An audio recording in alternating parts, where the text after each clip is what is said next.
to pay. And I guess he could contest the insurance, but I've been reliably informed that the van rally, from what they say, I mean, no Coconut Man does being no brand new 4x4. Come on, I mean, let's be real. We know what a coconut van looks like. We know what happens, you know, when it comes to the van with the Coconut Man.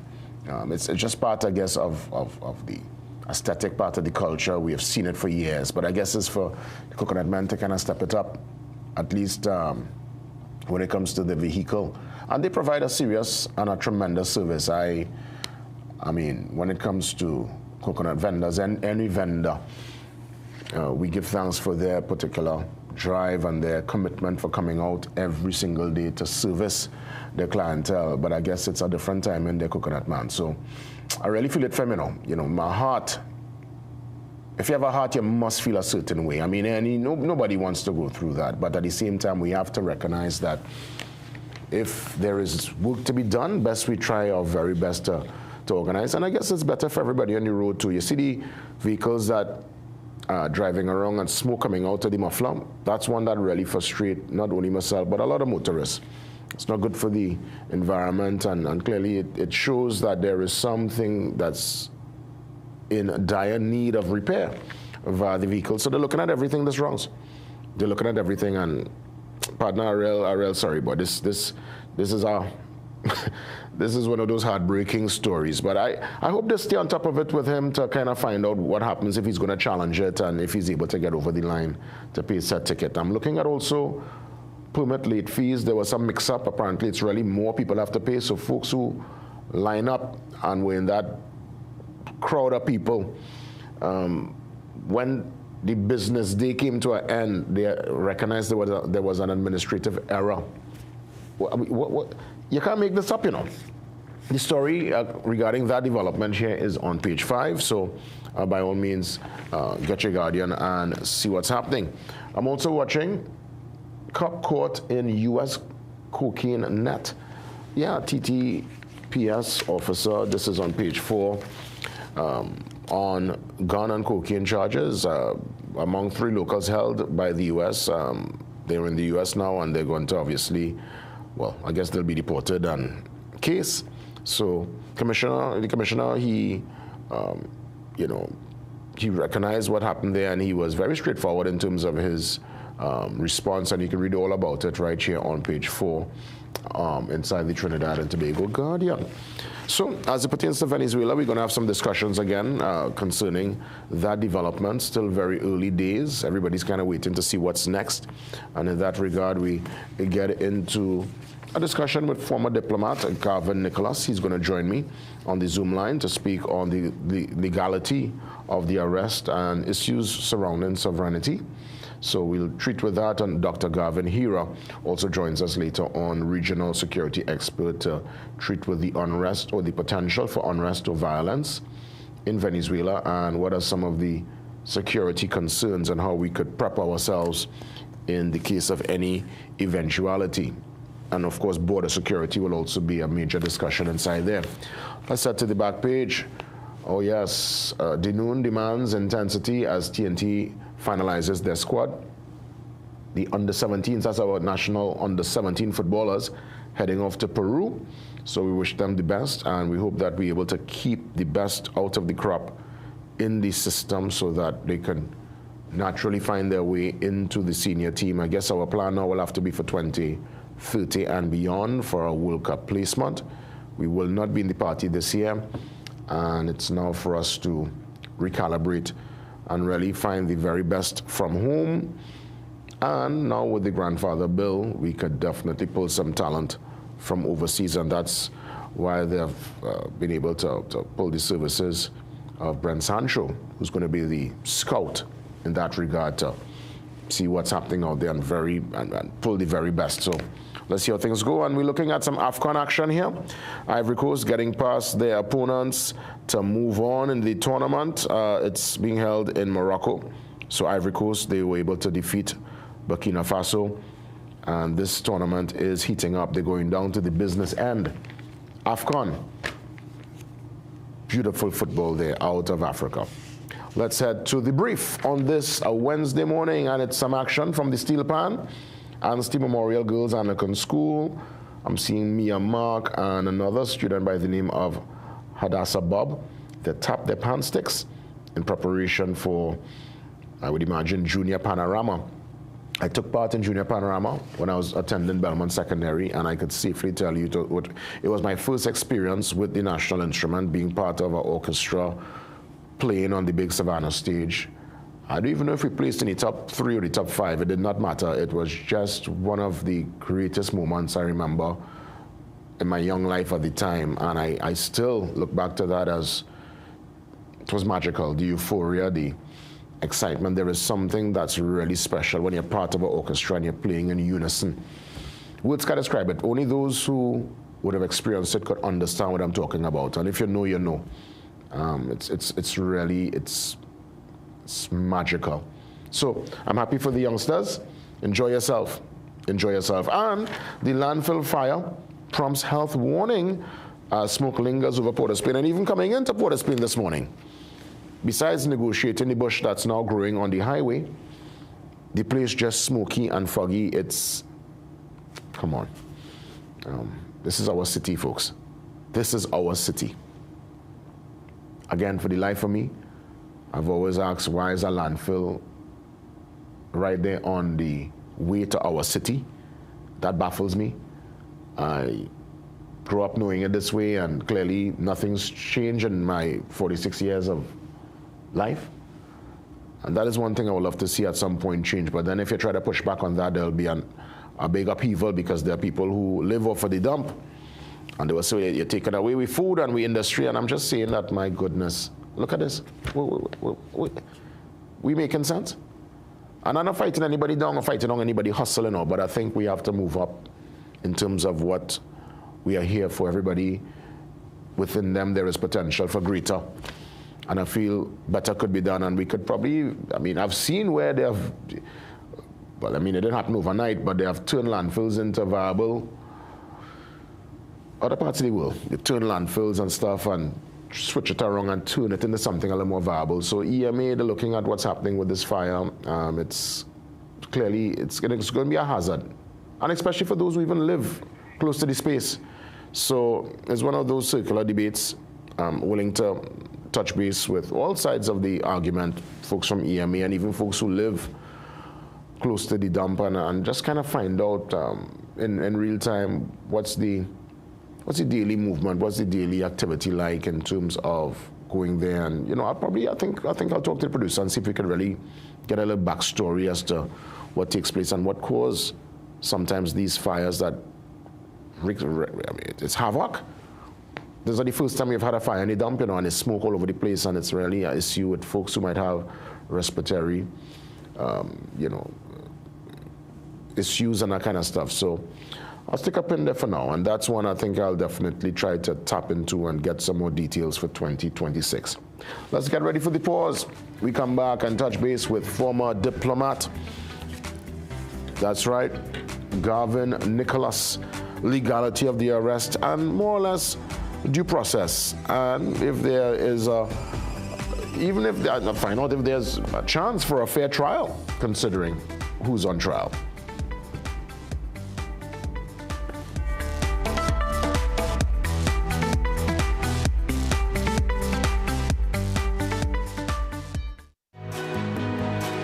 A mortgage is what helps you turn your dream of owning a home into reality.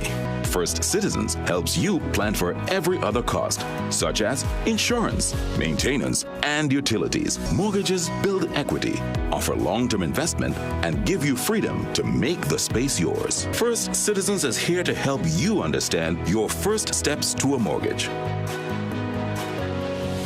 First Citizens. At Guardian General Insurance, we know your home is more than just a building. It's where your family feels safe and where memories are made. That's why we're here to protect not just your house, but the people and dreams inside it. We are your partner, working alongside you to provide the right protection, the right support, and the peace of mind you deserve. With Guardian General Insurance, you can live safe, live easy.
former Attorney General and former diplomat Garvin Nicholas joins me on the Zoom line this morning.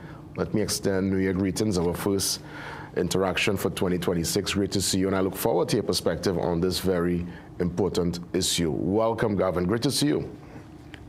Good morning again, Jason, and indeed a pleasure to be here. Of course, this is, I think, my first time that I'm being interviewed by you on Zoom. I usually come into the studio. It's true, it's true. Yes, yes. But I want to take the opportunity to certainly wish you, your family, your viewers, the members in the station, a Happy New Year and a very prosperous and safe 2026.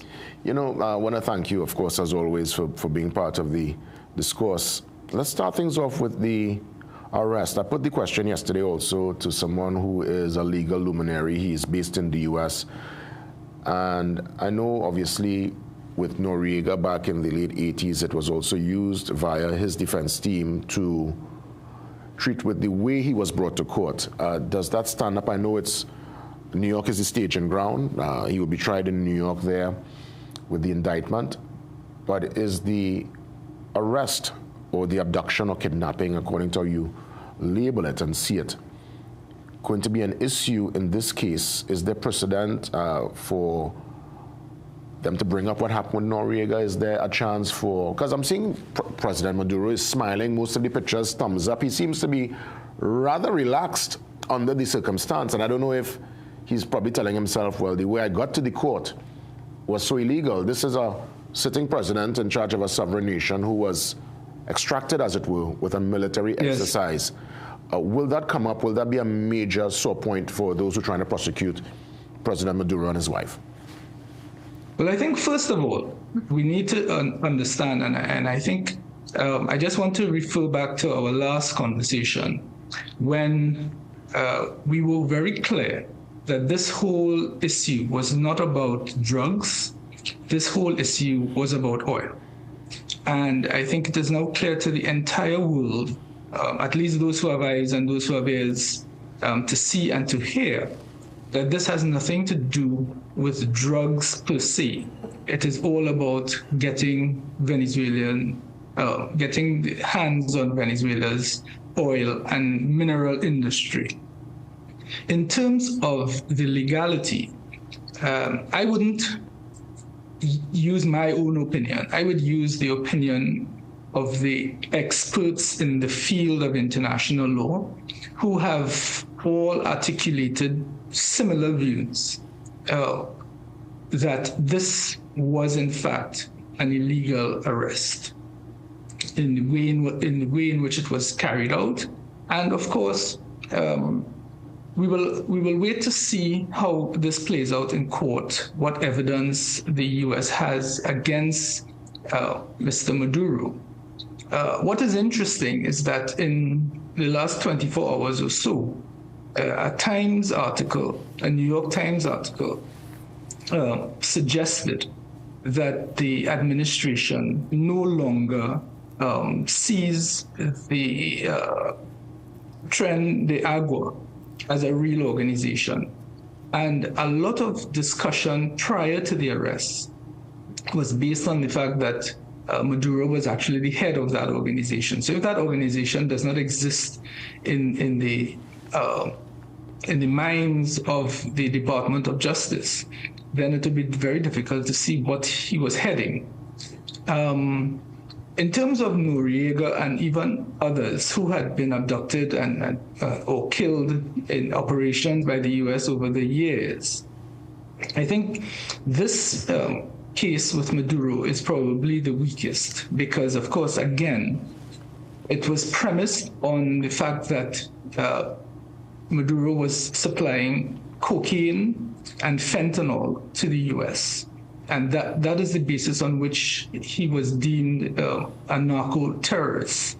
Whilst all the information, again, not my information, Department of Justice information, Homeland Security data, the UN data, and organizations across the globe clearly states that whatever cocaine reaches the United States, it is only a very small percentage, if any at all, that comes via Venezuela.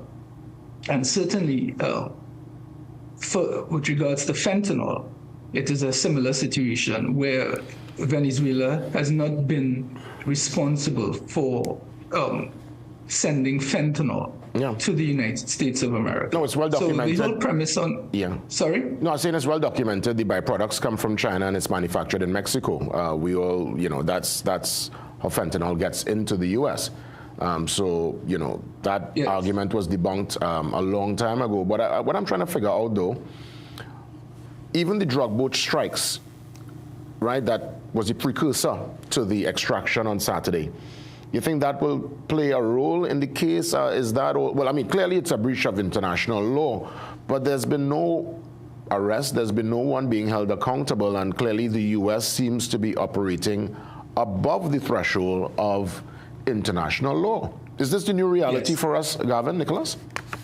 And again, that is the opinion of the experts, and it is certainly my opinion that when you are going after drugs or the traffickers of drugs, it is important that they be interdicted, that they be arrested, and that proper evidence is then gathered so that you can trace the source of these drugs and you can get to the main suppliers. And I watched a documentary recently on the US Coast Guard and what they are trained to do and how they actually interdict the drug traffickers.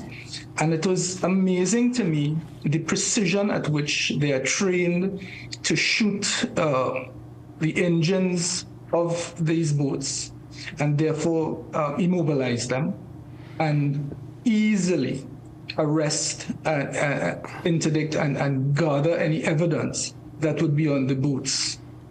Now, what is curious is the fact that the double strike, which again has caused much outrage through Congress, through international circles, where the Secretary for Defense is deemed to have overseen a clearly illegal act, bordering on murder, as some commentators have stated, that evidence is not being released. So we have a situation where a government, an administration, is it would appear to be carrying out illegal acts and covering up the evidence to showcase their illegality. So from the very beginning, we've said, and I have said, and I think you agreed, that these strikes were illegal, that they were not going to really make any long-term or even medium-term difference in terms of the drug trade. And that has been that has led to at least about 100 people being murdered. Then you've had the operation that kidnapped or arrested, however you want to frame it, President Maduro, where it is being reported now that up to about 80 people were killed in that operation, including innocent women who had nothing to do with this operation at all, being killed in the process. So there's a lot of things that we have to look at. What was also interesting is that the UN in their emergency session deemed this operation to be illegal.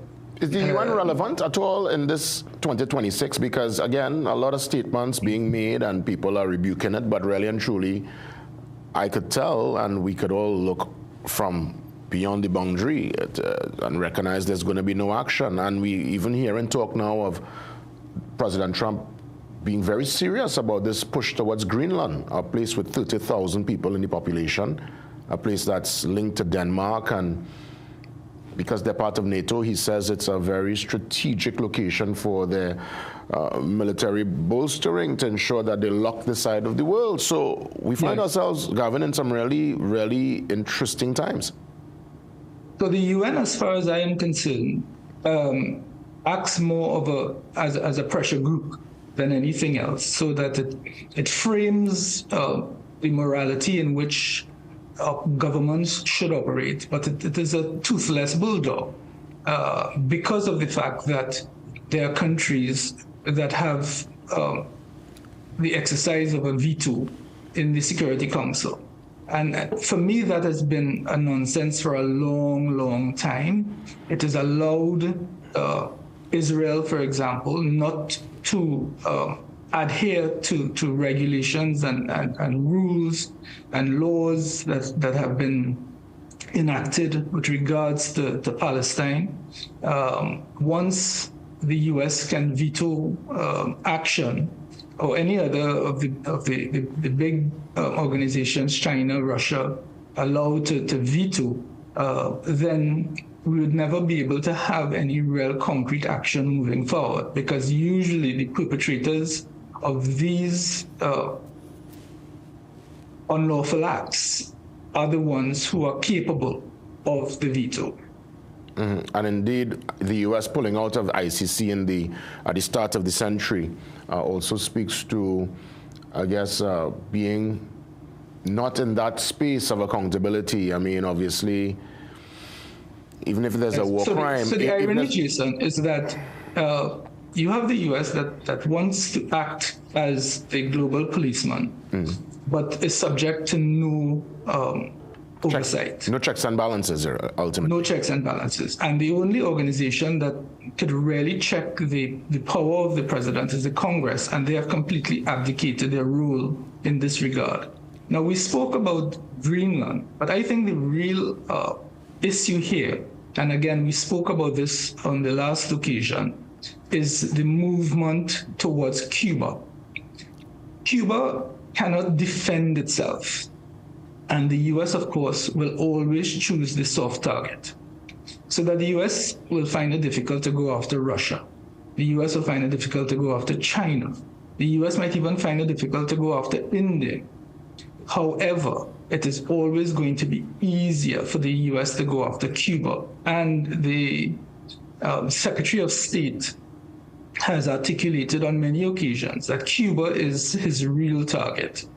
And of course, by starving Cuba of resources, of course, because we've seen where the Americans have come in and taken or suggested that they've taken over Venezuela.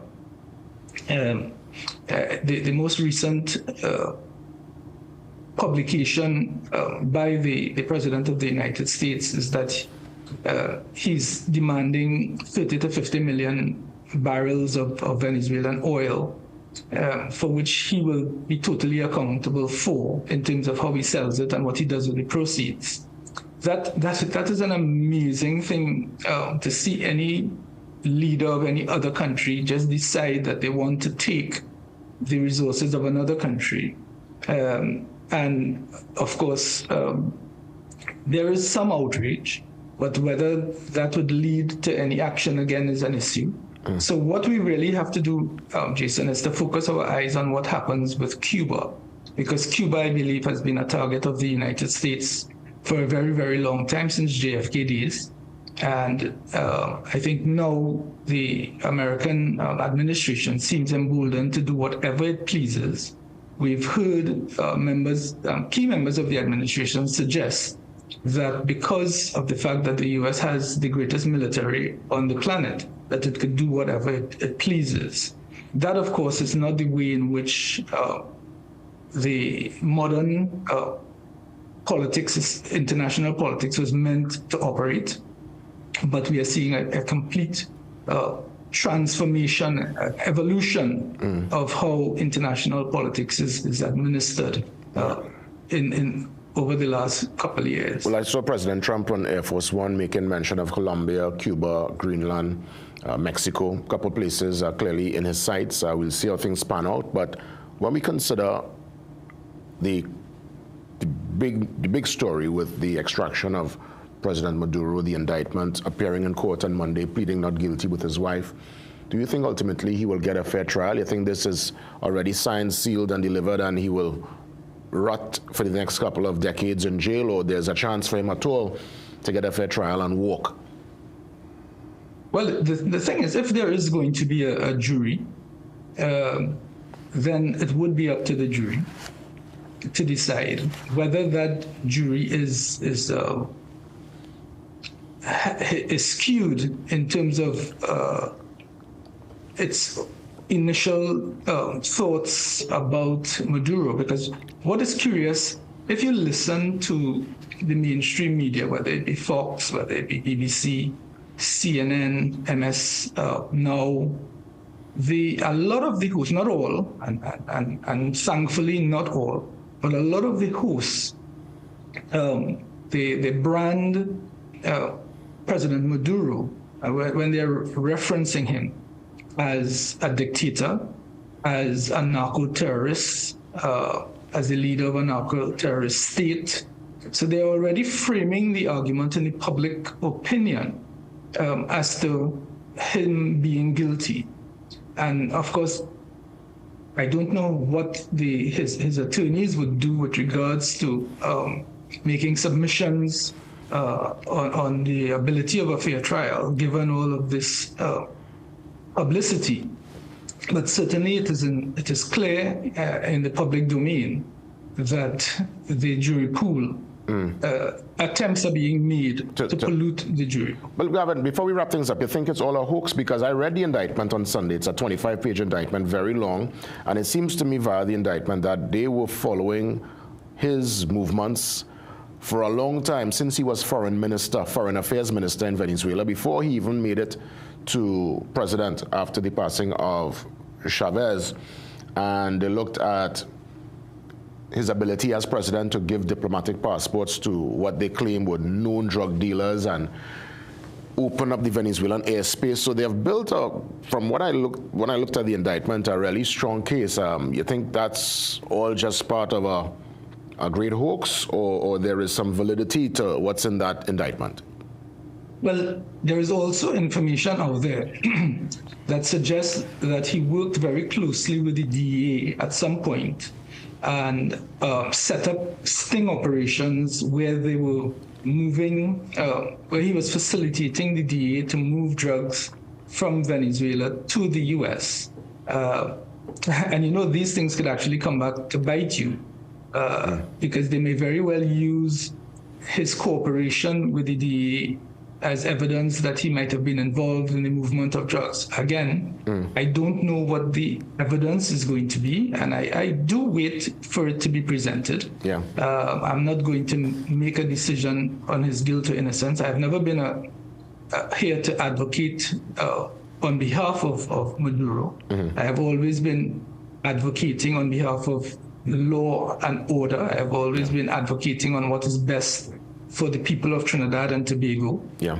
And that is why I made the suggestion very early on that we should not jump into this fray with Venezuela, because we would have to live with Venezuela in perpetuity because they will always be our closest neighbor. Yeah. We did speak of the fact that President Trump could change his mind on things in a second, and we've seen it play out, where he's now supporting Delcy Rodriguez as the president. Once Delcy Rodriguez does what he wants her to do, he could very well change again. But that is why it is important in these circumstances to have remained neutral, because you never know how these things would play out. And by remaining neutral and by advocating for negotiation and for peaceful settlement, we would have been always in the best position, regardless of what the outcome would be, to continue to negotiate with Venezuela for the oil and gas to boost our economy, which is absolutely necessary. And we see where our economy badly needs an injection of oil and gas to move us forward. We see where our economy needs a lot more. In fact, I think we really need to move forward with our tourism drive. I mean, just going off course here a little bit. I spent a a fair amount of time in Tobago over the Christmas holidays and even leading up to the Christmas holidays. And I have seen the real potential for Tobago's development with tourism. I see too where, and I want to put this out to the government, the fact that the US is making it very difficult in terms of visa access to the US for many, many countries across the world, especially on the African continent, in the Asian continent, and even for Europeans who have to fill out the ETA and give a lot of information. We can use that to benefit Trinidad and Tobago's tourism, because we can then use the new airport in Tobago, for example, as a national point where Europeans, Asians, Africans come through Tobago and go to Central and South America without they need to pass through the US like a hub. As a proper hub. And I think there is great opportunity for that at this time. And what we must always look for the opportunities when there are adversaries. Gavin, what I'll do, we'll have to stick up in for now. I want us to probably continue with that discussion sometime later. And I want to move on to the next conversation because I have a guest standing by. But I want to thank you as always for touching base. It's always a pleasure to be on and have the discussion with you, Jason. All the best. For sure. That's Gavin Nicholas there touching base. We have another Gavin going to step in next, Dr. Gavin Hira, regional security expert to treat also with this issue coming out of Venezuela. See you soon.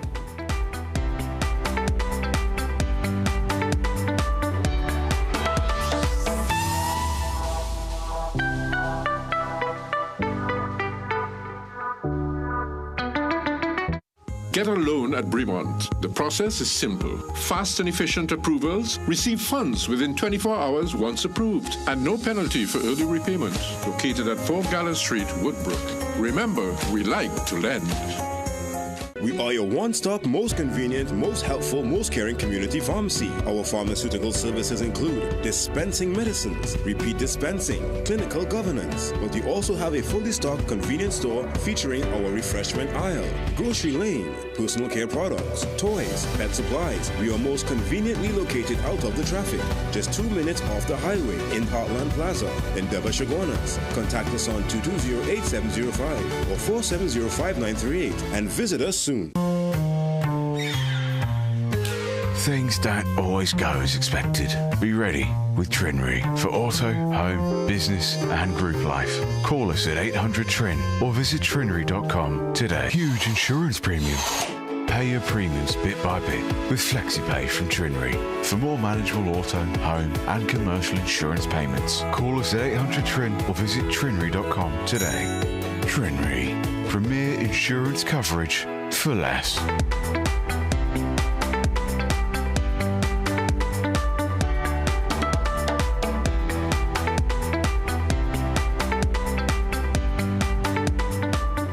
Dr. Gavin Hira joins me on the Zoom line, a regional security expert. Let me extend New Year greetings to you and the family. Dr. Hira, I look forward to our discussion this morning. Of course, greetings to you too. Right back at you and to your team and to Trinidad and Tobago. And to those who might have lost loved ones, we continue to embrace and support. It's another time to be losing loved ones, but we pray for blessings into 2026, new season. Indeed, new season, and we've started the year with clearly a bang, no pun intended. I'm looking at developments there in South America. I know Colombia and Venezuela share a border, and I recognize as the extraction took place on Saturday, the Colombian forces would have put troops right there on the border to, I guess, manage any potential fallout. Now, clearly, it's still quiet in Caracas. There's no major upheaval. But I recognize that Colombia, they have put their wheels in motion immediately to treat with any eventuality. Should we be having that kind of discussion? Should we be also planning? I've heard nothing yet from any government officials as to what the particular plan is in case of any fallout. I don't know if you have heard any discourse, but I have not heard any discourse. And what should be our particular blanket of protection, as it were, in the case of any fallout? Yeah, I understand. And as a serious thinking citizen, and I'm sure this is echoed throughout many corridors today, be it in organizations or even amongst talk groups, people are concerned. We have to take a look from the strategic positive side. And it says that silence is an act of warfare. Silence is also an act of strategy. So we should be thinking optimistically that, okay, maybe somewhere along the lines, there's some sort of planning and discourse taking place. But let's just extend a little bit to what you opened with regards to Colombia and other land borders or other border nations to Venezuela. They have really raised their fences. They have escalated their vigilance. They are exploring what ifs and putting contingencies in place because situations like this, where there's instability, where there's some sort of political, what I'll call shakiness taking place with a government and a nation and more so its authorities, you have to ensure that there's protection and there's a reaction and a response. I am hoping, and probably it has been happening, we haven't heard anything, that somewhere along the lines there have been some sort of cabinet task force, maybe some sort of special advisory team that have been put together by the Honorable Prime Minister. I'm hoping maybe an extension of the National Security Council to include some key decision makers and strategists so that they are probably, hopefully, and should be exploring what are some of the conditionalities that we need to be concerned with as Trinidad and Tobago, taking into consideration all of the various aspects of what took place in Venezuela and how the ripple effect can affect the shores of Trinidad and Tobago. We cannot just be a bystander. Geographically, because of where we are exposed. And therefore, we should be having some sort of strategic planning and discussions, exploring conditionalities of response. Should this discussion be extended to even our brothers and sisters in CARICOM? Because, again, we're not calling on any kind of fallout. The place is still calm. I guess most people still trying to process what transpired last Saturday.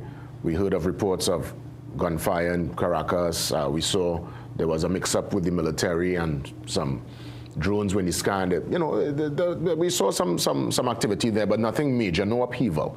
But in the case of, let's say, that eventuality, it will not just be an exodus to Trinidad and Tobago alone. I would imagine Grenada, Barbados, St. Vincent, everyone could be impacted, because once you trying to get out and leave somewhere, you're trying to just get to land, get to a place of safety. Should our discussion also be a regional one at this point in time, given the fact that we are in a kind of gray area right now with CARICOM? How do we engage them? No, you're quite correct. So therefore the call for, diplomatic relations, as we say, it's very important for diplomatic and strategic positioning. You mentioned Venezuela. Venezuela is a small country. I mean, it's a large country, one of the largest country in South America, bordering and extending into Latin America, and therefore, we may be concerned in Caracas, okay, there's calm or whatever. What about some of the other states of Venezuela? How is that also taking into consideration what has taken place with the military, with police, with certain sort of governance also and structure? So Caracas may be calm, but we have to be concerned extendedly what is happening around Venezuela and all of the other states, some of them oil and gas production, some of them known as probably even narco production because of the drugs and crime and criminality in the gangs. So Venezuela has an issue. It's a boiling point for them. So therefore, what about CARICOM? Honestly, I think CARICOM needs to up their game. I think CARICOM has been too passive in this situation. There have been calls, there have been issues, but we have a strained relationship with CARICOM at this point. Involvement is very important, and therefore there's a key word in all of this with regard to our strategic positioning and what is known as disciplined diplomacy. I'm calling strategically now for CARICOM to up their game and to be able to look into this with some sort of planning, because the key word in all of this is alignment. how are we aligned? Trinidad and Tobago, for instance, we're in a precarious position. Our alignment to our continued U.S. relations and our alignment to the disciplined diplomacy, as I mentioned before, with regard to CARICOM. CARICOM needs to see that this is a regional issue, a regional security, regional economic, regional social, and therefore we need to combine all of these key pillars, and there should be some discussions, maybe an emergency meeting amongst CARICOM and its leadership, so that we can address some of these issues, because there are possibilities, conditionalities that could probably drive ripple effects. We can't look at this as a 2020 game, as I said in another place. We have to look at this with the extension of 6 months into a year, and what is going to be the planning of the region so that we can adjust and adapt based on what is taking place in Venezuela and the relations that may already be in place with Venezuela, not only for Trinidad and Tobago, but many CARICOM nations. So you're quite correct. So, Dr. Hira, do you anticipate the U.S. military presence will remain in the region for an extended period of time? I definitely anticipate that. It could be to maintain a sort of command and control, be it in the maritime space. It could be also a military posture for a response, and more importantly, to ensure that there is well, I'll use this guardedly, law and order, but there is a good behavior with regard to concerns or sympathizers or whatever. I think the American system, the U.S. system, the U.S. armed forces see this as a platform of operations, because when you look at the geopolitics, it is not just the Caribbean, it's the strategic positioning geographically of the Caribbean with regard to a global perspective. And when you pull back a little bit and you look within the last 72 hours what has been happening, some of the utterances with regard to global developments, and oil and gas seems to be pushing this. I think a presence in the region is good. Even if it hasn't been considered, should be considered and should be maintained. And this is where I said CARICOM needs to up their game and understand the disciplined diplomacy that is necessary and available so that there can be a benefit to the region and not so much a conflict to the region. Well, I would imagine with CARICOM, it's an ideological difference, because our Prime Minister went on the UN stage and mentioned that Trinidad and Tobago and the region is not a zone of peace, and everyone else, from Mia Mottley to Prime Minister Skerrit to Prime Minister Holness from Jamaica, from way up north to right there next to Grenada, everybody else is saying it's a zone of peace. So I would imagine they'll have to sort out the ideological difference first before they could even collaborate on regional security issues. And you're quite correct, and that ideological references needs to understand there's a connectivity to an identity. And are we a zone of peace? Are we not a zone of peace? And this is, we can't have tit for tats on that. And then it derails or disrupts or prevents strategic planning and, as I said, diplomacy and, of course, positioning of decision-making so that we can be protected and more so benefit by tapping into some of the resources and the availabilities of socioeconomic development, sustainable development for the region. So we can't be standing in a room and say, no, it's a zone of peace. Yes, it's a zone of peace. But what is the decision? What are we saying? Were we once a zone of peace and now that has changed based on the what has happened in the region? Or are we still a zone of peace? And if it's an argument, it should not be an argument that closes a door. It should be an argument that opens the door. That's what I'm saying. Dr. Hira, is it wise to celebrate the gains made from what many are looking at as a breach of international law? I'm taking it back now to the boat strikes, the double tap. We have heard from the commissioner to senior government ministers saying that because of the U.S. presence and that bombing that was transpired in the Caribbean Sea for months, there was a decrease in the illegal activity of the contraband, and with the contraband, guns will always accompany the drugs. So there's been a decline with the trade. Is it wise to celebrate that particular gain, even though many who are looking at it through the international lens of law deem that particular action illegal? Yes, there probably were declines, and the Commissioner of Police there's no better person than him probably, because he has his fingertips on the stats and the wider perspective based on his intelligence architecture and what he's being fed and told. And of course, I am assuming he's taking this upstairs. But I am not in the favor of celebrating things like that. What I have said and will say again, however, that same fervency, that same sort of oomph, that push and that drive to take out some of these alleged drug runners and vessels, 3-4 outboard engines, covered cargo, high speed, go fast in open waters. I am saying that same fervency. When we are talking narco trafficking, we are talking transnational organized crime. And we are also talking a business entity that has legitimized itself across many regions. The Caribbean is just one region. But there is, when you look at it from a wider perspective, there's a seller, there's a buyer, there's transportation, and there's movement of money. And I'm saying that same fervency of taking out vessels with low-level actors in the stage or in that whole process should also be applied as to the source where it's coming from, the receiver, the shore or the platform that it's landing on, and the complex business entity that is moving the money because it is paid for that shipment. And therefore that too should also be a drive to decline and to restrict and to slow down narco trade. It is said by empirical data and many scholars that the war on drugs is a never-ending war. It is going to be continued. You move players out, players are going to come back in because it's a money-making. There are buyers, there are nations in the world today that is demanding the product, and there are nations in the world that is producing the product. And there are smart strategic thinkers in high offices, shirt and tie, air-conditioned, glassed offices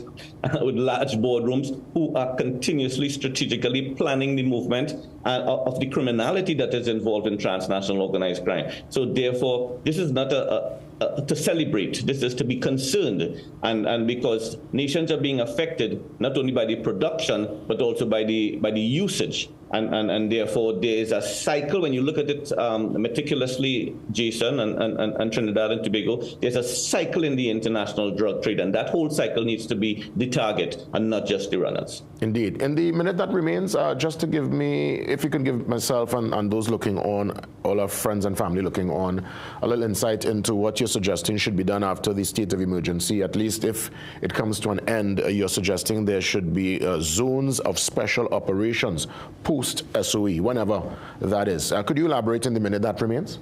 Of course, and it's not Gavin here saying this. I was asked a question and I provided an opinion. I'm saying it is something that we could look at, we could explore. It worked in Venezuela in certain areas. The intelligence-led aspect of the identity of these areas, it can be used. We can adapt it to Trinidad and Tobago, but zonal curfews also has some negatives. So we need to look at the negatives. What did not work for Jamaica and for some of the other countries that did it, some countries in Latin America has, and see how we can apply it to Trinidad and Tobago. Disruptions to the socioeconomic aspect, disruptions to the population. You know, these things can happen. But what is most important is the ability to execute this. And with that, I would have called for us to look at mobile command posts, modern mobile command posts. Maybe it needs to be some sort of procurement or acquisition process for us to establish modern mobile command posts that can be established in certain areas, that can have a presence 24/7 and can also be used as a response capacity to ensure that we keep the law and order and the peace in certain areas. We should also up our game in the intelligence-led targeting policing aspect of it, because there are known individuals who are controlling areas based on what we know as patrimonialism, and that the state has turned its back on the ground, and the ground is now being run by something else. And therefore, we need to understand how we can be able to at least control that aspect and bring some of these people before the courts. In saying that, our court process will also need to be improved and accelerated, the whole judiciary cycle and how that thing turns around. Because if they are going to be arrested, we need to be taking them to court, and then from court taking them to incarceration. How are we going to do all of that? So it's not just the zonal curfews. The zonal curfews is just about one tactic, one tool in the whole aspect of sustaining the SOE afterwards. I'm closing now in a couple of seconds, but it's important for me to say this.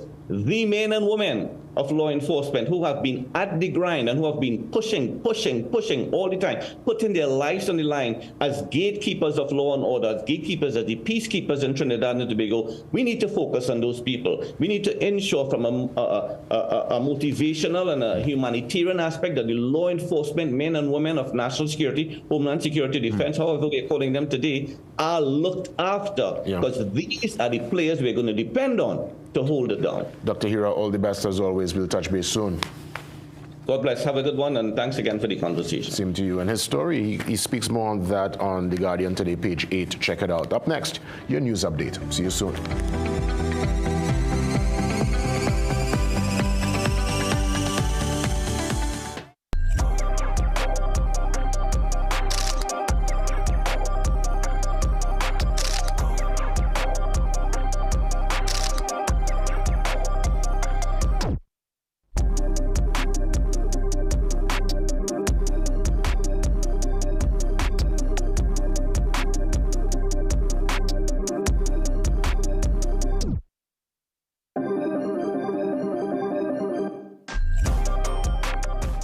Recession have you down? Don't lose hope. Head on down to Tire Clinic for the recession deals. Big savings with our road hazard warranty on Dunlop, Sumitomo, and Falcon tires.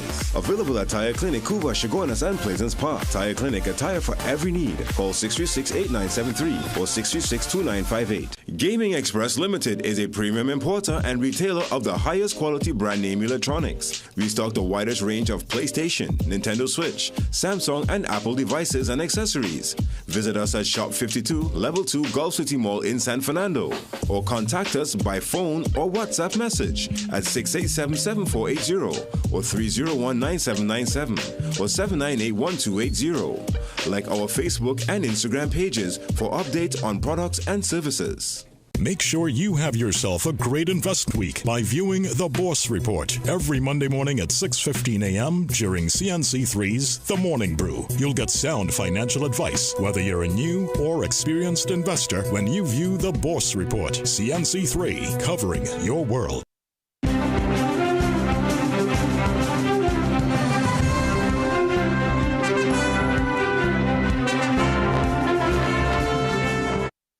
Good morning, I'm Doris Polo with headline news on CNC3 and the TBC Radio Network.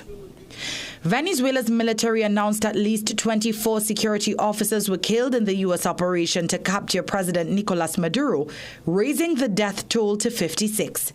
Venezuela's Justice Minister Diosdado Cabello says the country remains stable after shooting erupted near Miraflores Palace in Caracas on Monday night. Officials blame miscommunication among security groups for anti-aircraft fire, noting drones were flying without permission. The Communication Ministry reported no confrontation and said the situation is calm. The Beetham landfill has been closed to the public until further notice as a fire at the site continued on Monday night, leaving residual smoke visible across the capital and surrounding areas yesterday morning. The Solid Waste Management Company says all necessary resources have been mobilized to address the situation, including the deployment of the fire service.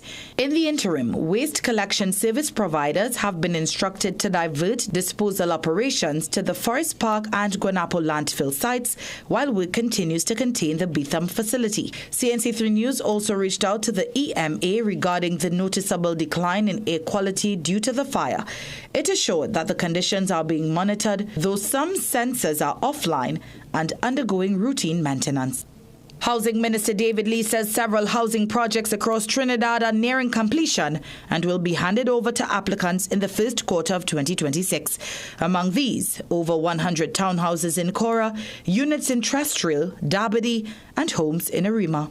We have some homes in Arima that will be going out for distribution very soon. So in the first quarter of 2026, you will see some homes being distributed to the people of Trinidad and Tobago. We also will be doing a lot of PPP models, which is the private partnership ventures, working with the private sector in building homes at affordable prices. That will also be going out. And I would say maybe from 12 months or 18 months from the start of that construction, homes will be delivered. Those were your 7 a.m. news headlines. We'll have another news update at 8 a.m. on the TBC Radio Network.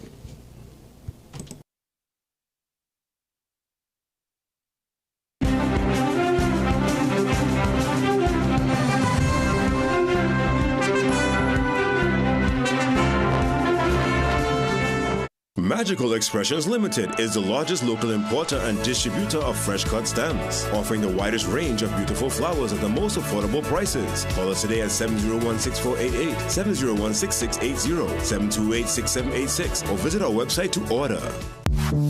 Period nights don't have to look like this. Move less, wake up to change. So change for a real night's sleep with Always Overnight. Its 3 times protection system absorbs, locks the fluid, and keeps it away from your skin. For protected nights without leaks. Always.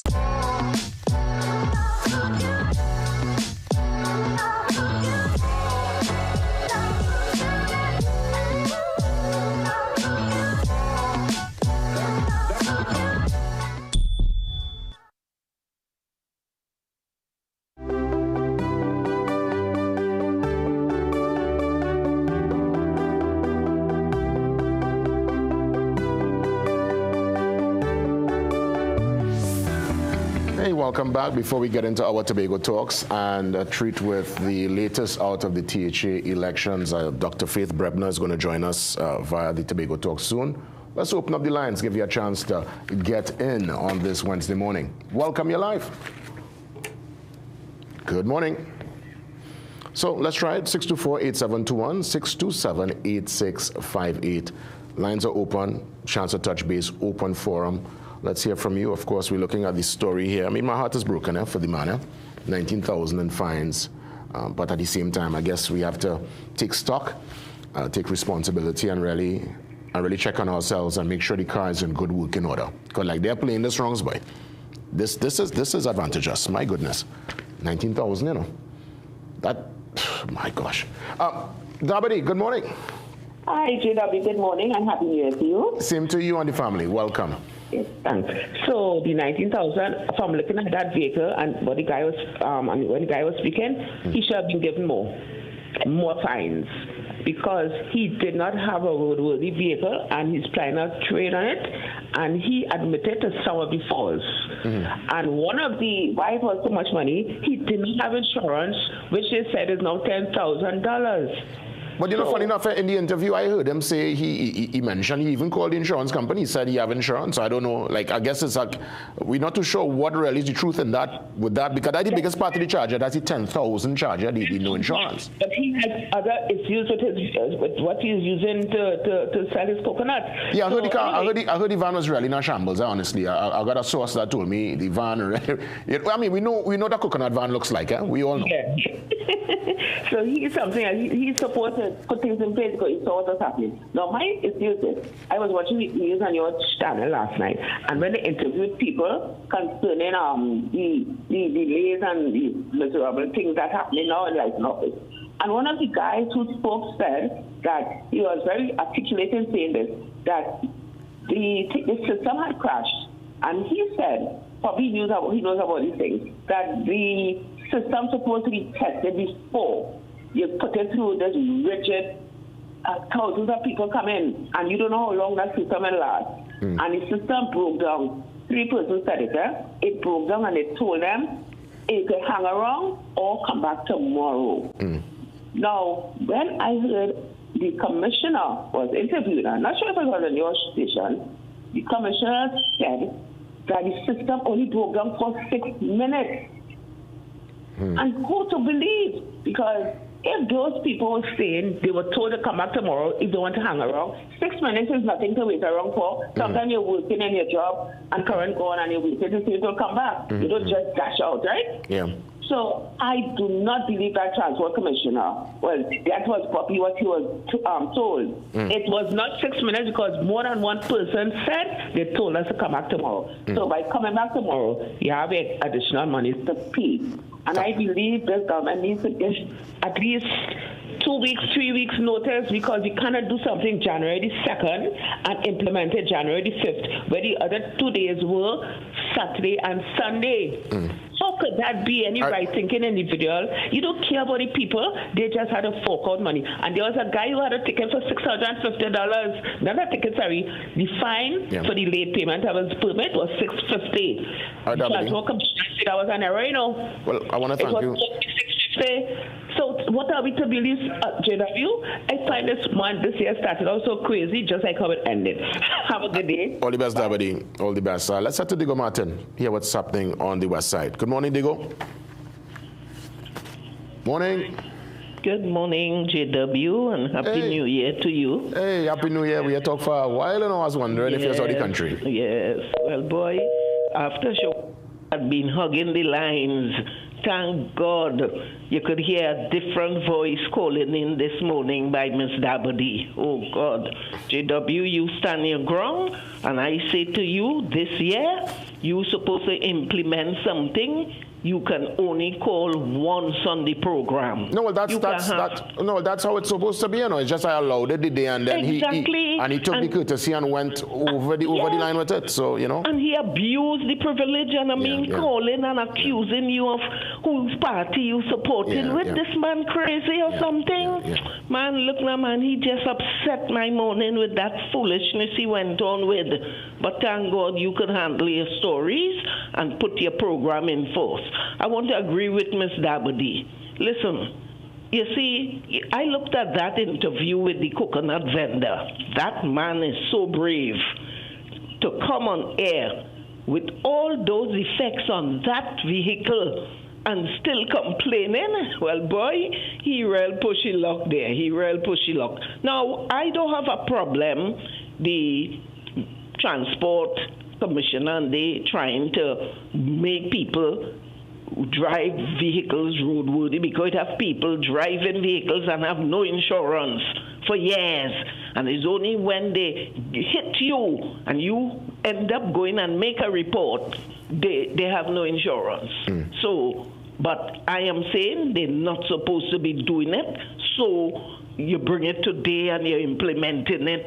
The commissioner of police, like the commissioner of transport, he not even clear what he is talking about. Oh, it was supposed to be more money. What madness? Come on, man. All you embarrassing the country. I mean, come on. All these years, all you still can't get it right to do something properly. All the best, you have a blessed day and reach home safe. Yeah, we'll do. All the best. Thanks a lot. Let's head to Santa Cruz. Santa Cruz this morning. Good morning. Morning, Jason, and morning to the people of Santa Cruz, and Happy New Year to you. Happy New Year, Santa Cruz. First time for the year. Go right ahead, man. Well, yeah, first time for the year. Well, the first thing I want to complain about is a complaint, and then I will make another comment, is that in Santa Cruz, we have suffered for water for the entire Christmas season. And now the New Year open, we have the same water was problem. You understand me? Serious water problem in Santa Cruz for the whole Christmas season. All the whole Cantaro Village, Sambuco suffer for water. And the New Year open, and we still suffering for water. You understand me? Taking a note. What I want to ask the question, Jason, and you are an intelligent person, you might be able to answer this for me. What happened if Maduro and his wife win the case in the courts of New York? What happened then if Maduro and his wife win the case? What's going to happen then? Because what I'm seeing, again, that happened in Venezuela, and I think if the Prime Minister did not pay attention to what Donald Trump did, he did not move the regime of President Maduro. What he did, he put Delcy Rodriguez in charge of Venezuela, and he said we're going to work with her. He said we're going to work with her, and we want the oil. As long as she cooperates, we come in there, send in with multinationals, we take your oil, we take your gas, and all your resources. Now, this is Donald Trump, and all your resources, sell it, and we will give you all something.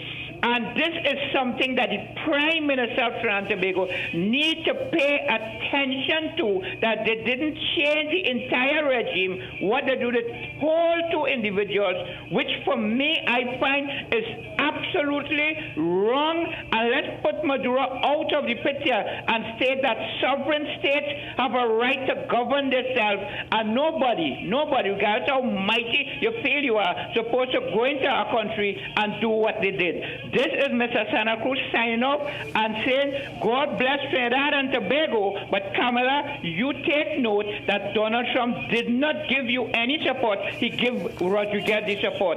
She is now president. Deal with that. Thank you. Well, I mean, it's, in all fairness, I mean, I think everyone, well, we've seen the play, but from some experts are suggesting, because of the alignment with the U.S., Trinidad might be on the end of good deals. That's what some of the experts are saying, you know, and only time will tell as if this gamble would have paid off, right? So we have to wait and see. I think we had to, I think it's Powder Magazine. Powder Magazine, good morning. Good morning to you, JW, and looking dapper, man. Happy New Year to you. Same Always to you. Looking nice. Thank you. Same to you. This morning I want to speak about the headline that is flashing on the TV there. The active duty police officer among 3 accused of conspiring to import cocaine into the U.S. and other various firearm offenses. It hurt me as a former member of the Defense Force, a former member of the Protective Service. I think the police service have taken a big hit this morning, and also the national community of this news here. This is not a person who is out of the police service. This is an active police officer who's involved, who have been caught by the DEA of the United States. This is frightening. Yeah, this is really, really frightening. The commissioner said that? Yes, I'm saying it's hurtful. I, as a man who served this country over 31 years with pride, I am very devastated by this piece of news this morning. I'm not doing good for the police service. And I just want to send a warning to rogue police officers who want to come into the service. You are doing a disservice to the country, because what you do there, you have tarnished the police service, and your name, whatever is your name, you have tarnished the name of your family. I know everybody has to see these people and them, your relatives, they will look at them as people involved in drugs and things. You are not doing good what you all do for your selfish gains.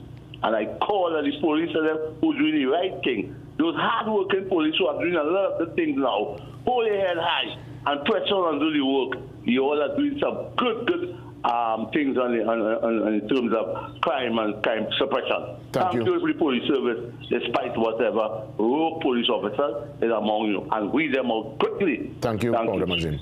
Thank you. And you know, the story Powder Magazine brought to our attention is actually on page 4 inside the Trinidad and Tobago Guardian, and I'll read a piece of what the commissioner said. He said, quote, "The TTPS remains resolute in upholding the highest standards of integrity, and we will continue to work with our global counterparts to ensure that anyone who betrays the public trust is brought to justice." End quote.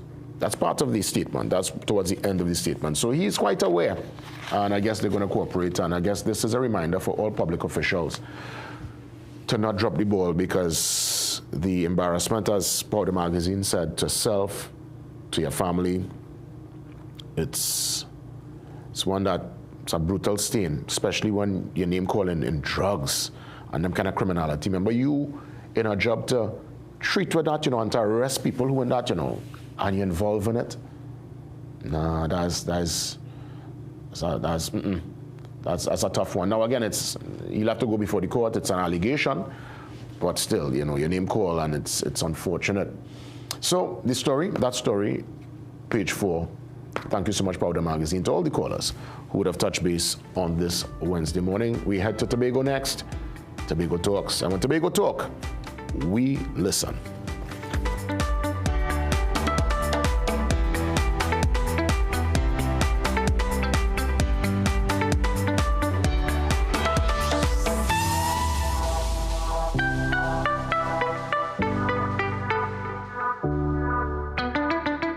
This is John. John has just opened a new restaurant and is already questioning his life choices. Observe his eyes. He's trying the open wide to stay awake technique.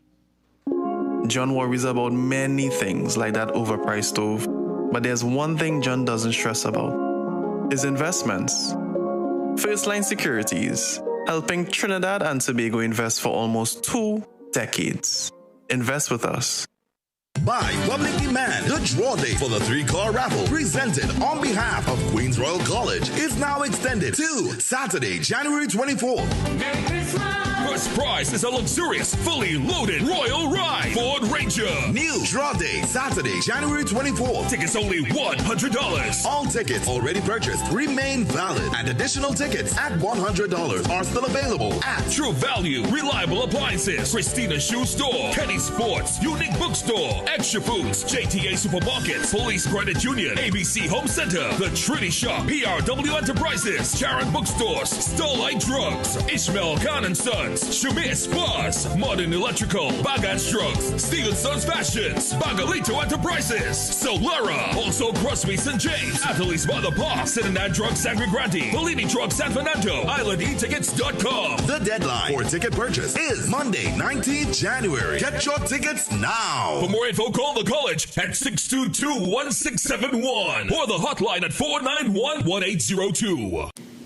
Some of us like to test limits, but there won't always be second chances. Obey the speed limits. Maybe you don't value your life, but others value theirs.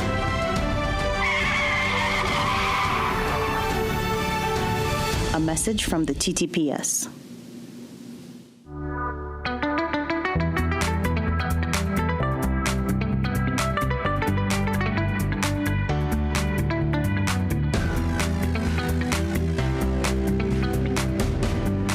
It's Wednesday, and every Wednesday, Tobago Talks, and when Tobago Talk, we listen. And it's a very important discussion because in a couple of days, Tobago, they head to the polls for the THA elections. We welcome the deputy political leader of the TPP and candidate for Belgarden and Glamorgan, Dr. Faith Brebner. Dr. Faith, good morning to you and Happy New Year.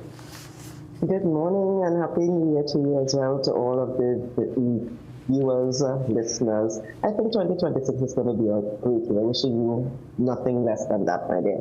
Yeah, same to you and the family. Of course, it's a year where, yes, probably it took a moment to celebrate and, enjoy, but I'm sure right there the next day, back to the campaign trail, literally days away before Tobago heads to the poll. What's the campaign been like? What's the mood? What's the feeling in the camp? So yes, I am not even sure that I took the day because Christmas, day after Christmas, we were going and going and going. The feeling in the camp is pretty good, We think that Tobagonians recognize the good work that we have done, and they are willing to give us an opportunity to continue that good work.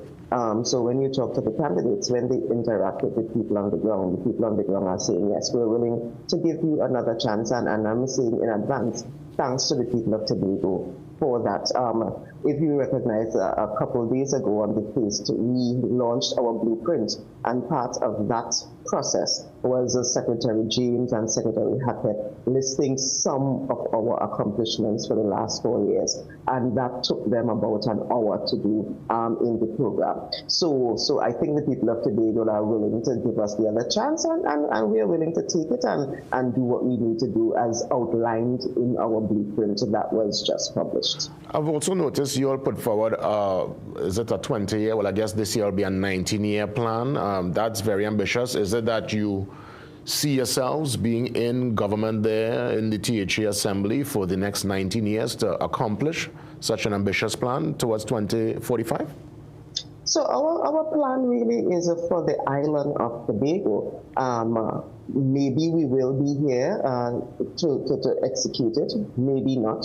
But what we are saying to Tobagonians is this is our vision.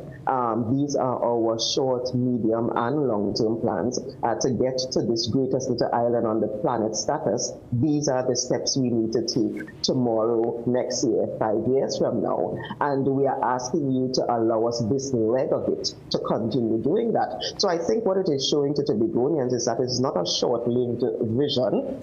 It is a vision that thinks about Tobago holistically, and it's a vision that allows us to do the steps that we need to take, even if it is just in the next 4 years, to get us to that greatest little island on the planet status. Understood. Now, we're hoping they allow us to be there, but if not, we are hoping whoever is there will continue executing the vision.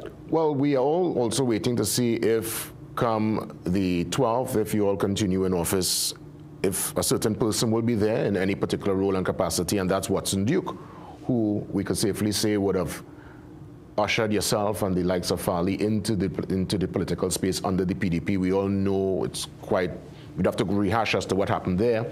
And we saw a public endorsement by Mr. Duke for the TPP. Is there a role and function? Is there something working out on the back end? Is he part of the campaign trail? Is he going to make some appearance this weekend? Where's Mr. Duke in all of this? So Mr. Duke was very, very clear when he made his endorsement a couple of weeks ago. He indicated that he was just asking his supporters, the PDP supporters, to support the Tobago People's Party. He was very clear back then, and his commentary has remained the same. We have thanked him privately and publicly for that endorsement, and we have encouraged others to do exactly the same, because what we need is all of Tobago, all 60,000 strong of us, to get together on this campaign to ensure that the Tobago People's Party continues to be in the governance seat of the Tobago House of Assembly. Mr. Duke, I can tell you there has been no negotiations or deal or anything like that with Mr. Duke, but he has just done the honorable thing, and we have thanked him for that, and we are continuing to ask everyone, you know, one of the things we used to say in PDP days was rock and come in. We are asking everyone to rock and come in, because the Tobago People's Party is the anchor that will hold the island and take it towards that 2045 vision, as you saw in our blueprints. Is the TPP taking any instructions from Port of Spain, and more so the current administration, because that's an accusation that's been leveled towards TPP for quite a while? So I want you to address that directly this morning as to any backdoor conversations, any kind of workings in the political space with any other entity. So it is unfortunate that the PNM keeps using this very racist accusation to try to sway Tobagonians. They did it back in, I can't remember the year, when they used the Calcutta ship coming commentary, and that may have swayed the Tobagonians then. But the Tobago People's Party is the only party in this election that is born and raised in Tobago. Our leader is the Honorable Farley Chavez Augustine. We take instructions from the people on the ground, the membership of the Tobago People's Party, who are the ones who work with us to get the name, to get the color, to get the symbol, to get all of that. And that is who we take instructions from. It is interesting, though, that the PNM, who are the ones who keep saying that, over the last couple of days, we have seen members of the party in Trinidad, the election officer, other members of the party, even their political leader, Madam Penny, coming up to Tobago, telling the PNM what they should do, what they should say, how they should behave, while the Tobago People's Party is grounded and solidly taking our instructions from the people on the ground in Tobago, from nowhere else.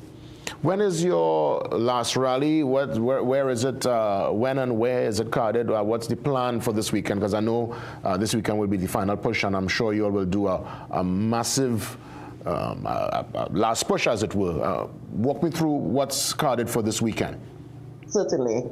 So Friday, you'll see a notice coming out. Friday will just be Blue Day. We're encouraging everybody, all and Sunday, to just wear blue, blue, blue, blue, blue on Friday. On Saturday evening, we will be at Roxborough at the Sidbury Complex car park, which is where we usually hold our last meeting. So we'll have our last huge meeting in Roxborough on Saturday evening. And the Sunday morning, we are going to start with our rally around the island. The route for that will be published shortly, but that is what we will be doing over the weekend. Let me say, though, that we continue having meetings. We are having meetings every night, except maybe Friday night. We don't have an official meeting on Friday night, but we have our meetings tonight and tomorrow. We've actually started having 2 meetings per evening now, so that we can cover the ground again and cover all of the districts again. So we're encouraging people, tune in to the Tobago People's Party Facebook page, tune into all of our media houses, our local media houses, because we are running them there, and just keep following us, and you are going to hear positive, forward-thinking development plans, because that is what we are advancing on behalf of the people. Well, Dr. Brebner, I want to say all the best to you and your team, and I'm sure we'll get a chance to touch base next week after the dust settles. I hope we are going to be smiling, and I will be smiling the same way. Yeah, we'll be looking on, and we'll be there. Well, Akash and the team will be there to give extensive coverage, so we look forward to all that's... it's going to be an exciting one on Monday, and all the best, as always. Thank you, thank you. That's right, the deputy political leader of the TPP, stepping into the THA elections carded for Monday. And the coverage starts right here via the Morning Brew from 6 a.m. Extensive coverage all day coming out of Tobago with Akash and the team. We take the pause and we come back. We get you ready for the National Calypso Queen Competition 2025. Details after the break.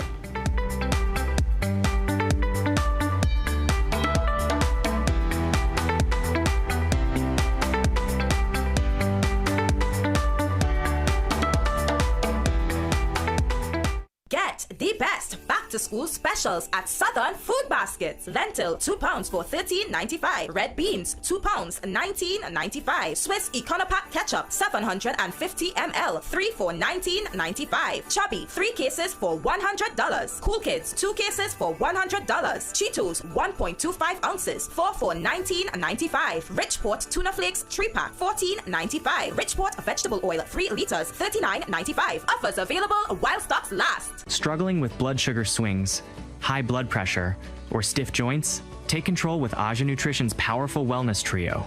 Berberine Plus supports healthy blood sugar. Blood pressure support helps keep your pressure in check. And Joint Aid keeps your joints moving so you can stay active every day. Don't wait. Choose Aja Nutrition for trusted, effective solutions. Available at Pennywise and leading pharmacies nationwide.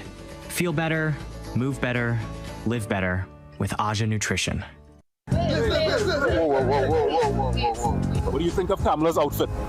Now, her outfit. If her outfit is worn inside, is it really an outfit? All right. We're going. Are we doing people's work? Yeah. No, people's work. It's done on CNC3 on the rundown. Oh, you thought it was here? Yeah, but no, it's done on CNC.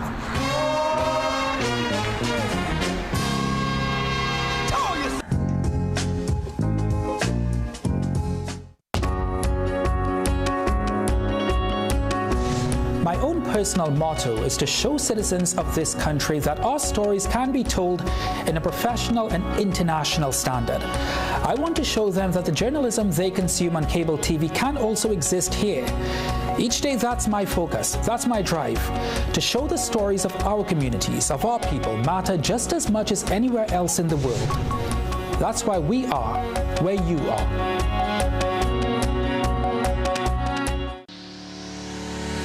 The fact that they ask the questions, those challenging questions that no other media house would ask. So, shed light on those things that are in the dark, those stories that no one else wants to cover. I grew up reading The Guardian, actually. It's a household name. About The Guardian, one thing that I like, the human interest stories have increased. See the investigative pieces on the human trafficking. I find that very interesting.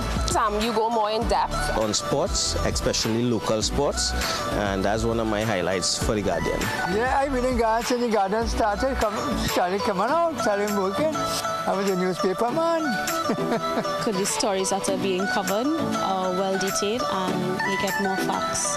Also, I think the editorials, I think they're doing a good job on the speaking the truth, and you know they're challenging the government to make things better. Me in particular, of recently, in the last 2-3 months, I've been reading The Guardian. I'm seeing a lot of news about the neighborhoods and the communities, and I even saw my community featured, and I was proud. The Guardian. The Guardian. Guardian. The Guardian. The Guardian. The Guardian. The Guardian is my first choice. Get the story first. Want to know what's happening in news, sports, or crime? Get the CNC3 app. As the story breaks, CNC3 is there giving you the story first on your mobile device. Be connected to the most trusted and reliable news source, CNC3. Access your world with just a tap. The CNC3 app. Download it today.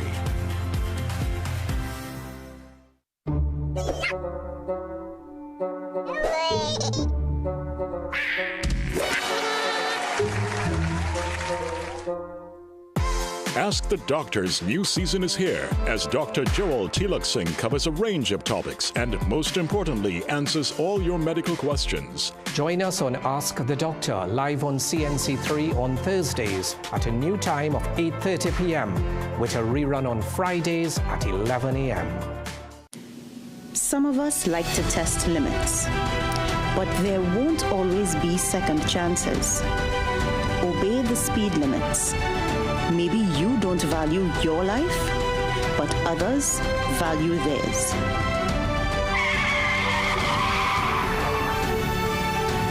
A message from the TTPS.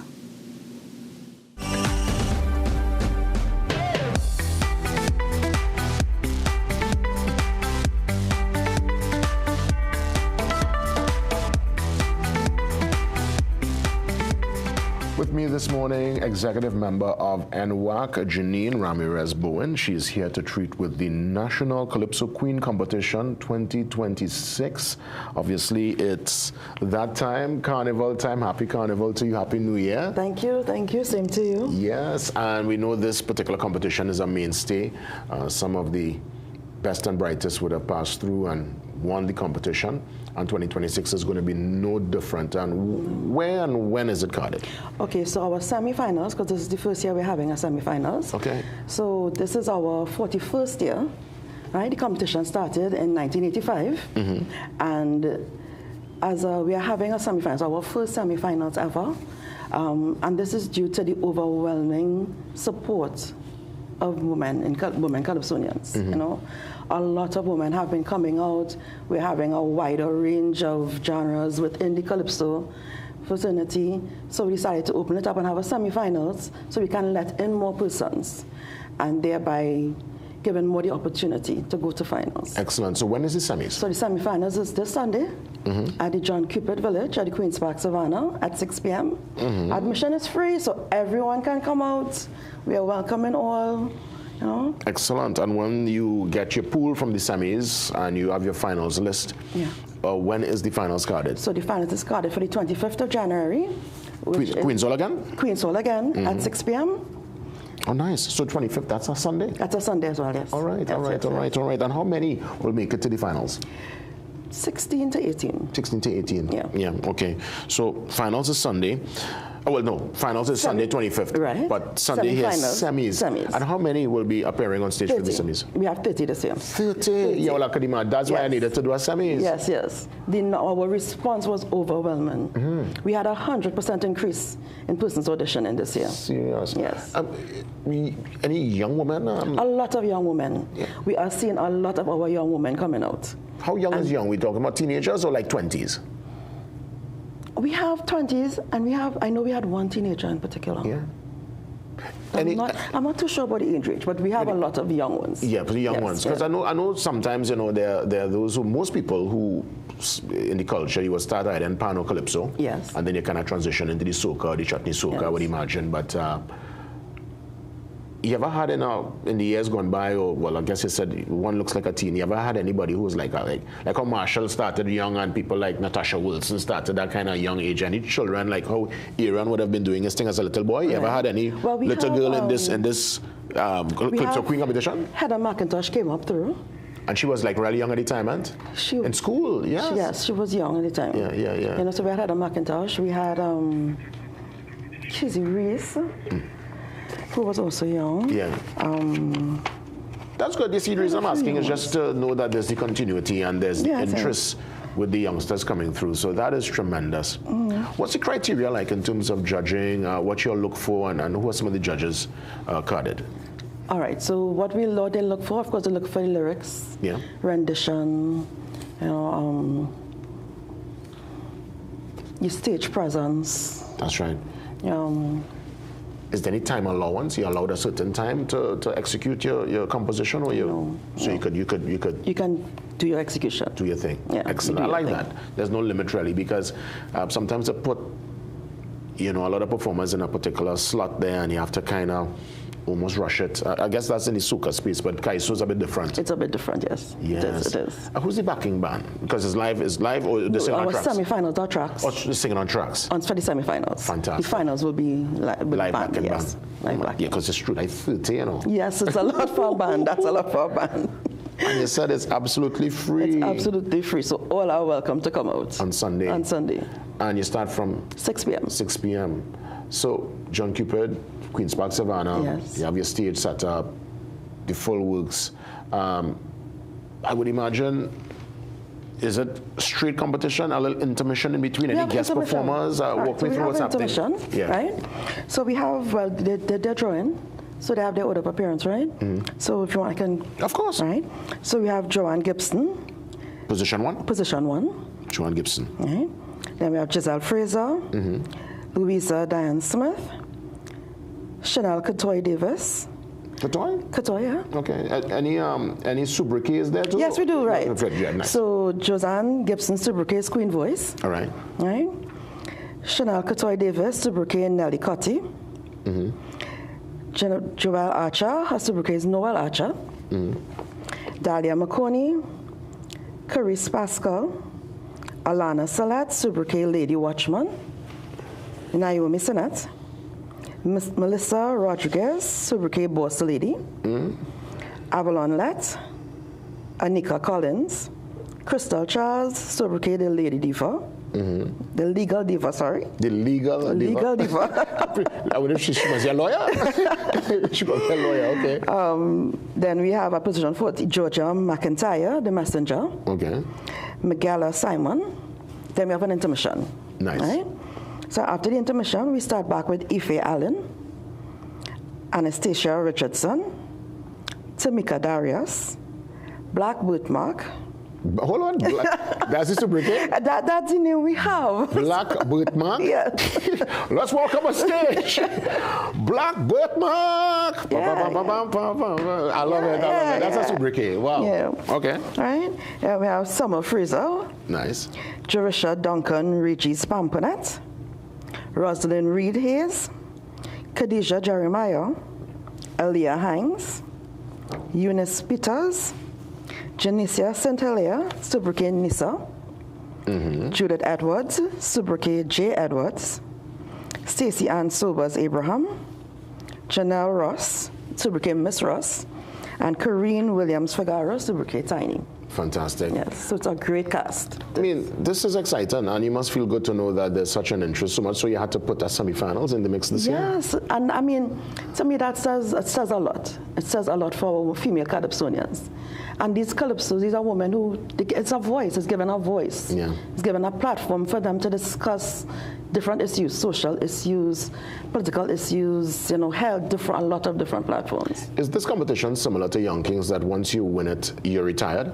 Okay, so it used to be. That used to be, once you win, you're no longer allowed to come back. However, this year we made a change. Yeah.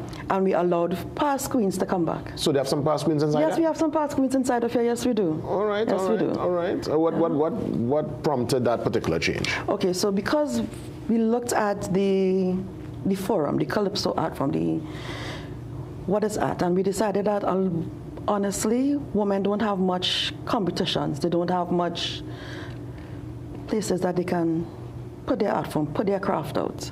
So we decided to open it back up, because we don't want, what we see sometimes is that after the win, they kind of drop off because there's nowhere else. Men have they have more opportunities than the females, unfortunately. Right? So we started to open it back up, let them come back in, so because some of the younger ones who would have won, they drop off because there's nowhere else for them to go. So opening it back up allows them to come back in. No, this is a big one, National Calypso Queen. I mean, that's a major title in the carnival. It is. Probably, if not the first out of the gates. Well, other than, I think this. Yes. Well, I know the Pan had their semi-finals coming up here. Right, but this is like one of the first major titles out of the gate. And I'm just happy to kind of see Calypso getting its space again. We saw the likes of, at least last year, young brother putting his self in the mix. Of course, Terry, she's always been consistent. She's always been consistent, yes. I'm seeing lots of people kind of going back to Kai. So, I mean, what Freetown they're doing is a kind of new wave Calypso. Yes, it is, yes. Right? So to me, any platform to uplift and put the light back on Calypso, which is the foundation for not only the soca but also reggae. People tend to forget that. Yes. We must embrace and love up our Calypso. We do. That is the beginning. That is the father of everything. It is. Or maybe now the grandfather, but because we moved on to so many things out of it. Yes. But it is. That is the beginning. Yes. And without our foundation, we really can't go anywhere. We need to maintain the foundation. Who are some of the stakeholders that make this competition possible? I know NWAC, they've consistently done this. Is it a public and private sector involvement, just public sector? How you all get the resources to make it happen? All right. So how we carry? So right now, NCC is partnering with us, through the John Cupid Village and stuff. We have other sponsors we've reached out to, and we are awaiting confirmation. But that's what we do. We reach out to sponsors. So like we have NCC, we will have TUCO. We have different persons as well as private organizations we reach out to. Yeah. Yeah. So Queen's Hall for the 25th, is this like a kind of dress-up affair? Because I know, it's Queen's Hall, that's a certain... Of course, it's a certain finals. elegance, yes. Yes, it's a finals. So we don't want you overdressed. You don't have to overdress, but you're nice. How we can put it?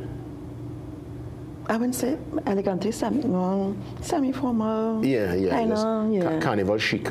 Yes, carnival chic. That's what, yes. Come looking nice. Yes, come dress for the part. Come dress for yes. When do tickets go on sale for the finals, and where can we get them? All right, so we can get tickets at Queen's Hall's box office, as well as NACC's office, which is at 40 Duke Street. And they should be on sale, I would like to say, from next week. Yeah, because I'm not certain. by the time you get your finalists, then you put all the information. So I'm not certain. Now I'll love for you to probably come back and touch base when we get the final list, because you said obviously it's going to be probably 15, 18 thereabout. Is it that 18 that might be for reserves or something, or you'll do it? I'm not certain. No, it would be competitors. Yes. So who name call in the finals? In the finals, yes. Fantastic. And what's other than the bragging rights and the trophy? What's in it for the winner of the National Calypso Queen competition? There's a cash purse. Just cash purse. Yeah. I cannot state what it is as yet.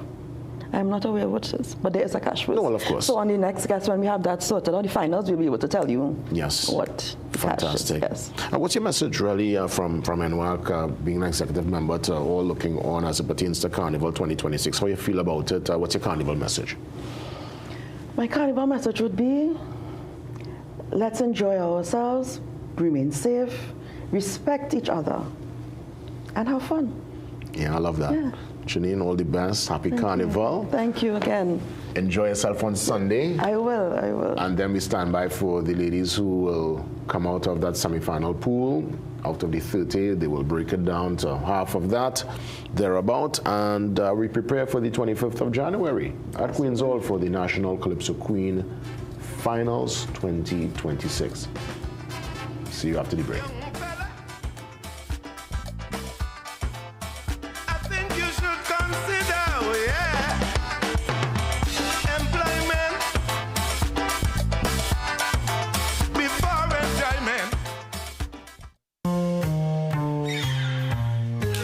Things don't always go as expected. Be ready with Trinry for auto, home, business and group life. Call us at 800-TRIN or visit trinry.com today. Huge insurance premium. Pay your premiums bit by bit with FlexiPay from Trinry. For more manageable auto, home and commercial insurance payments, call us at 800-TRIN or visit trinry.com today. Trinry, premier insurance coverage for less. Visit Tire Clinic Marketing, New Truck and OTR Tire Service Center at number 30 and 32 Montrose Main Road, Chabonas. Call today at 665-8973 or 672-3419. Alignment services available. Tire Clinic Marketing, Truck and OTR Service Center. A tire for every need. This is more than just music. This is where you find the best of TNT. This is more than just a vibe. This is where Bollywood gets a twist.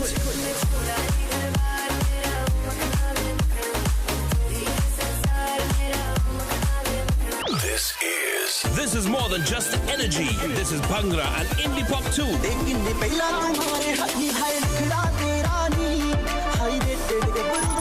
This is the mix. This is the life. Lock on or log on now. Sangeet 106.1 FM. This is authentic East Indian radio. This is us. Name something you know exists even if you can't see it. Ghost.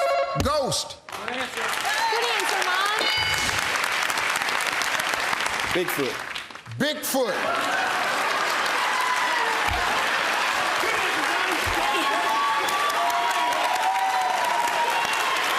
Family Feud. Wrong answers and non-stop laughs. Join the madness on Family Feud. Weekdays at 5:30 p.m. only on CNC3.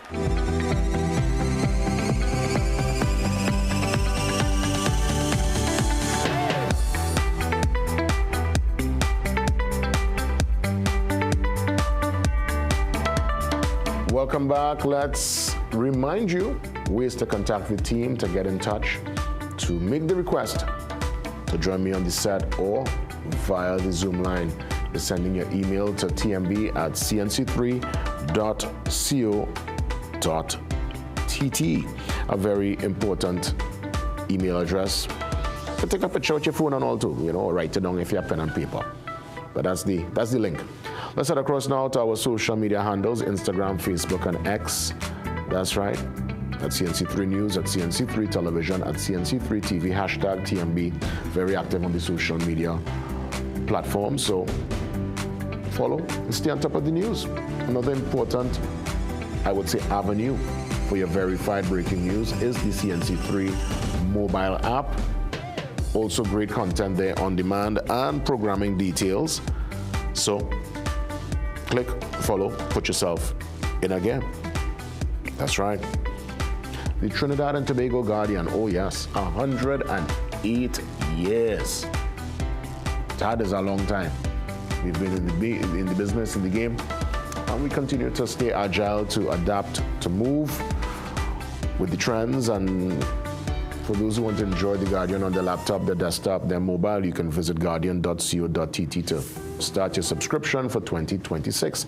Let's head across to our food for thought, words to inspire. Knowing is not enough. We must apply. And willing is not enough. We must do. So knowing is not enough. We must apply. Willing is not enough. We must do. It's important. I've always said it, and one of my guests for Christmas said it too. The hardest part of starting something is starting something. It's just to start, just to start. And once you start, stay consistent. Yeah? Let's head to the World Weather Wrap. Jamark up next. Jamark, good morning, my friend. Welcome. Good morning. In today's Weather Wrap, we head over to the United States, where one of their states now has a new weather distinction. Oklahoma, already known for its place in Tornado Alley, it's now the state with the highest concentration of lightning in the United States. The new ranking bumps Florida off the top spot in lightning strike density. A group that monitors lightning strikes, called Advanced Environmental Monitoring, is out with its 2025 lightning report. Weather monitors found Oklahoma had 73 cloud-to-ground lightning strikes per square mile last year. A lightning scientist with the group says the Great Plains region of the U.S. U.S. is becoming more of an active area for intense storms. The states behind Oklahoma in the lightning density are Florida, Louisiana, and Kansas. Now let's head over to Hawaii, but not for the reason you may think. A powerful low-pressure system triggered winter storm warnings for the summit of Mauna Kea and Mauna Loa on Hawaii's Big Island. On Monday, the National Weather Service expected up to 10 inches of windswept snow and significant rime ice accumulation above 11,000 feet. The storm is characterized by deep tropical moisture colliding with cold air above it, creating hazardous conditions including blowing snow and near-zero visibility. High wind warnings were also in effect, making travel to the summits impossible. While the high peaks faced blizzard-like conditions, lower elevations were experiencing torrential rains, potential flash flooding, and high surf. Forecasters expected the system to weaken today as well, and residents and visitors are urged to postpone summit travel until the storm subsides. Now back home in the forecast today, we can expect the sunny conditions to continue with a low chance of the odd light to moderate shower, mainly during the afternoon. However, we may see a gradual increase in moisture from late tomorrow, which may lead to a relatively wet end to the week. That's all for today's weather wrap. Back to you. Well, Jamak, sincere thanks giving us all the latest, always international development, and then we bring it back to home. Up next, we're going to bring something that we used to do it for all the time, and then I guess timing and interviews, and we kind of put it on our back burner.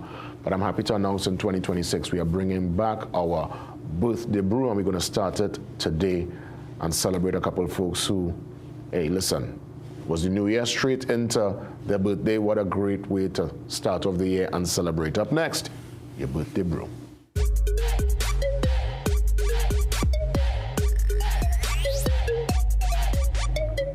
So birthday greetings going out, birthday greetings, yes, to Rondell Donawa, coming from his friends, family, and the Calypso fraternity. Rondell, happy birthday to you, my friend, all the best. Also belated birthday greetings going out to WPC, Pascal Medina. It's from her loving husband and her fantastic children. Wishing you the best. Much love. Yes, indeed. Also belated birthday greetings to our very own Sally Elliott Thomas, from her husband, children, and all of us at Guardian Media. Hi, Sally, that's my partner there. Oh, yes. Have a great one, Sally. And belated birthday greetings going out to John Barrett, father of Vasan Barrett, and the entire Barrett family. And as you can see, 99 not out. Well, Uncle, we're going for the 100. And he looks good, huh? Can you man now? Oh, boy. And you can tell that's Vasan's daddy. You got it? Vasan got it from his daddy. You know, look at the man blazer. Look at the man swagger now. Always clean, you know. Vasan is a man fashion, always on point. So clearly the daddy was the one who set the standard. That, Mr. Barrett, the patriarch of the family, congratulations. All the best. If you want to celebrate someone you love, send a picture and details to tmb@cnc3.co.tt. So the birthday brew is back. I would imagine we take a small pause and we come back to officially pull the curtains down. See you soon.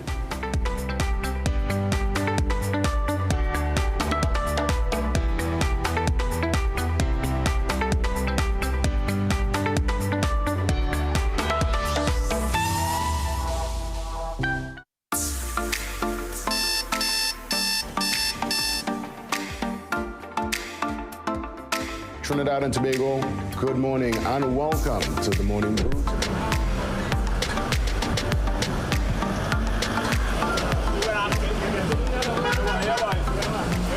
You know, there is an increase in home invasions and just robberies in our home.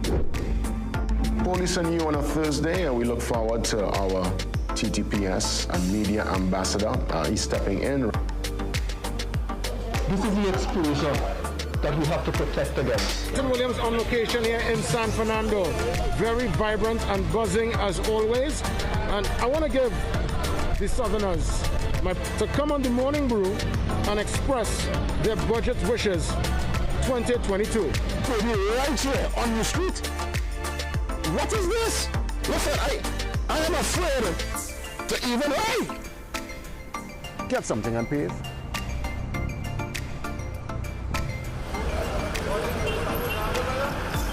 Assembly didn't really bring forward some kind of resolution in a timely manner. But the reality is people live online, and the criminal element, I'm sure they're going online and watching your profile.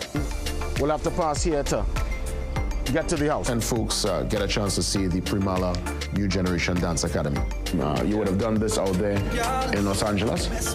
So I was actually in Barbados when... A man on the pulse of the music. Yeah. One of the premier names there on...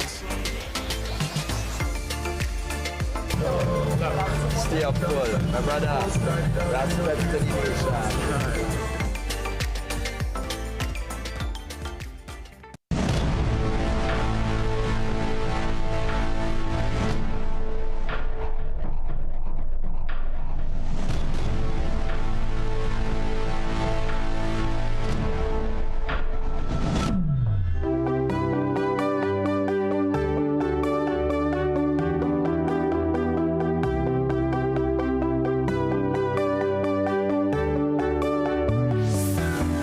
As we pull the curtains down on today's program, we want to give thanks for everyone who made a contribution, to all the guests. Well, we had one live guest in studio, and to all those who joined me via the Zoom line, for the callers. Before we wrap things up, certainly we head back to the front and back page. Let's see what's happening in the Trinidad and Tobago Guardian. And with that, listen, we have a heart beating in our chest. Granted, yes, look like my partner, from what I'm hearing, was really in breach of certainly road code. It's really tough to be hit with $19,000 in fines. So let this be a reminder to all of us to get our act together. Go by a straightener, go by a mechanic, sort out yourself, make sure the tire not smooth, and just have yourself in a gear, because they're not biting nice this rounds here. But no gosh, boy, I feel it for you, this stuff. Of course, the back page, some AFCON action, and the under-17s heading off to Peru. We're wishing them the very, very best. And our brief, a beautiful picture of some youngsters playing the pan, and just a call for that smoke in the dump to just cease. You know, whoever lighten up, oh gosh, do that now. It impacting the community, the city, everybody coming into Port of Spain. Come on, better than that. With that being said, have yourselves a great one, TNT, a safe one. And God spare, I'm back for more right here on The Morning Brew for the Thursday installment tomorrow, Thursday the 8th. All the best.